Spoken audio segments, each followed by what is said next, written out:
तेलंगाना भर में आरटीसी बसें सड़कों पर नहीं दिखेगी क्योंकि ट्रांसपोर्ट यूनियनों ने 7 मई से गैर मुअय्यना मुद्दत की हड़ताल की कॉल दी है। रियासत गिर एहतजाज इसलिए किया जा रहा है क्योंकि हुकूमत मुबैना तौर पर Telangana state road transport corporation मुलाजिमीन के देरना मुतालिबात को हल करने में नाकाम रही है। TGS RTC joint action committee ने 7 मई से तमाम बस सर्विसेज बंद करने का फैसला किया है। उन्होंने गाड़ियों को डिपो तक महदूद रखने का फैसला किया। उन्होंने 21 अहम मुतालिबात पेश किए हैं जिनमें मुलाजिमत के तहफ़्फ़ुज़ के लिए रियासती हुकूमत के साथ इंज़िमाम, साल 2021 से ज़िल-इल्तिवा तनख्वाह के बकायाजात की अदायगी और इलेक्ट्रिक बसों के मुतारिफ कराने के बहाने डिपो की निजकारी की मुखालिफत शामिल है। यूनियन रहनुमाओं ने हुकूमत की बेअमली पर मायूसी का इजहार किया और कहा कि बार बार अपील करने के बावजूद उनका कोई भी मुतालिबा पूरा नहीं हुआ। हड़ताल का नोटिस जारी करने के बाद भी कारकुनों का दावा है कि आरटीसी इंतजामिया, रियासती हुकूमत या लेबर कमिश्नर की तरफ से कोई जवाब नहीं मिला।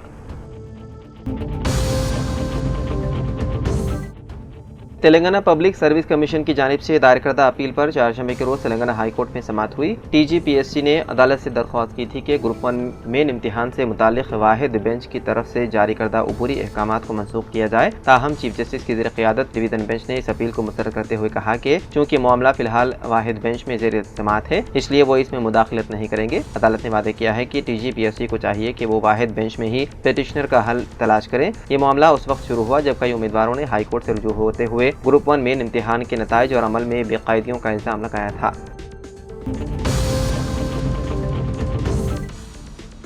तेलंगाना के वज़ीर आला रविंद्र रेड्डी ने आज 10वीं जमात के नताइज कर दिए जारी। नताइज का तलबा बेचैनी से इंतजार कर रहे थे। इस मौके पर मुनक़्क़िदा तक़रीब में नायब वज़ीर आला मल्लू भट्टी विक्रमार्का के अलावा दूसरे भी मौजूद थे। इस मरतबा 92.7% तलबा ने कामयाबी हासिल की।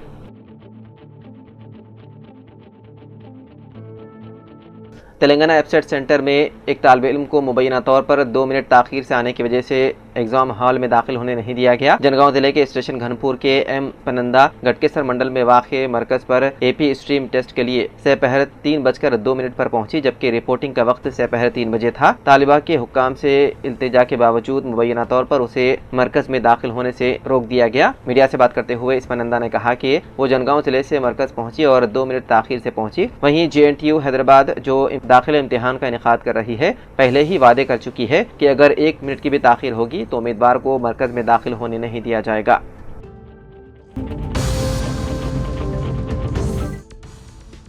कामारेड्डी जिले एसपी राजेश चंद्र ने बताया है कि शोहर की वफात के बाद तनहा रहने वाली खातून को सोने और चांदी के जेवरात की लालच में एक शख्स ने उसका कत्ल कर दिया। जिले एसपी राजेश चंद्र आज पुलिस हेडक्वार्टर पर एक प्रेस कॉन्फ्रेंस से खिताब कर रहे थे। उन्होंने बताया है कि 20 अप्रैल को कामारेड्डी जिले के लिंगमपेट मंडल में पेश आए लक्ष्मी कत्ल केस में तहकीकात करने पर पता चला कि लक्ष्मी तनहा थी और उसकी एक दुख्तर थी और ये मजदूरी करके अपना गुजर बसर करती थी। उसकी बेटी शीरेशा की शादी हो चुकी थी और वो हैदराबाद में मुकीम है। रोजाना फोन पर अपनी माँ से बातचीत करती थी। 20 अप्रैल को जब लक्ष्मी घर में अकेली थी, आदि मुजरिम श्रीकांत ने बातचीत के दौरान उसे बहला दिया और उसे साड़ी से गला घोंट कर कत्ल कर दिया। बादता वो उसके जिस्म पर मौजूद सोने और चांदी के जेवरात लेकर फरार हो गया। तहकीकात के बाद मुलजिम को गिरफ्तार कर लिया गया।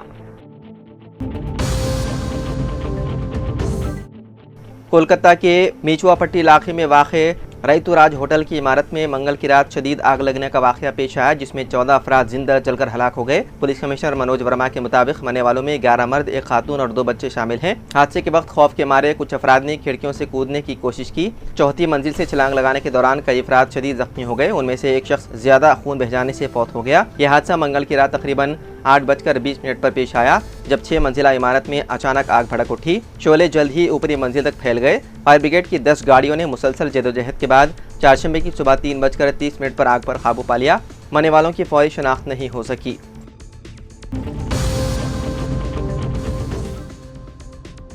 मंगल की रात हैदराबाद के आसिफ नगर के किशन नगर के गोदाम में जबरदस्त आग लग गई। आग 3 मंजिला इमारत के गोदाम में आधी रात के करीब लगी। मुकामी लोगों ने पुलिस को इसकी इत्तला दी, जिसने फौरी तौर पर मौके पर पहुंचकर आग पर काबू पाने के लिए फायर ब्रिगेड के अमले को तलब किया। 4 फायर टेंडर जाए वक़्त पर पहुंचे और आग बुझाने से पहले 2 घंटे तक आग पर काबू पा लिया। हुकाम को शुबा है कि आग शॉर्ट सर्किट की वजह से लगी होगी। मुकामी पुलिस मसरूफ़ तहकीकात है।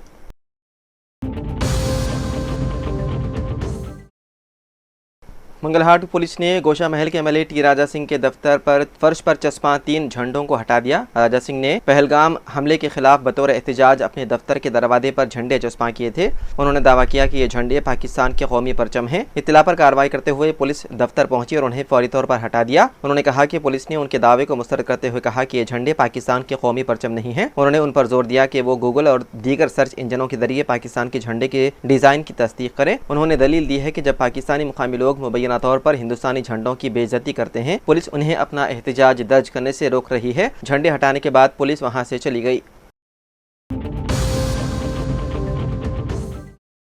वज़ीर आला रविंद्र रेड्डी ने हैदराबाद में 10 मई से होने वाले मिस वर्ल्ड 2025 के इंतजामात का इजलास में जायजा लिया। अहदेदारों ने वज़ीर आला को बताया है कि इस आलमी मुकाबले के लिए वसी तर इंतजामात किए जा रहे हैं। वज़ीर आला ने अहदेदारों को हिदायत दी है कि इंतजामात में कोई कोताही ना रहे और शिरकत करने वालों को कोई दुश्वारी ना हो पाए। दुनिया भर के मुख्तलिफ ममालिक की हसीनाएं इस मुकाबले में हिस्सा लेंगी। वज़ीर आला ने पुलिस अहदेदारों से कहा कि वो एयरपोर्ट, होटल्स और मुकाबले के मकाम पर सख्त हिफाजत इंतजामात करें ताकि दुनिया भर से आने वाले मेहमानों को कोई दुश्वारी ना हो। इसके अलावा हैदराबाद के इंतजामात से वो मुतासिर हों।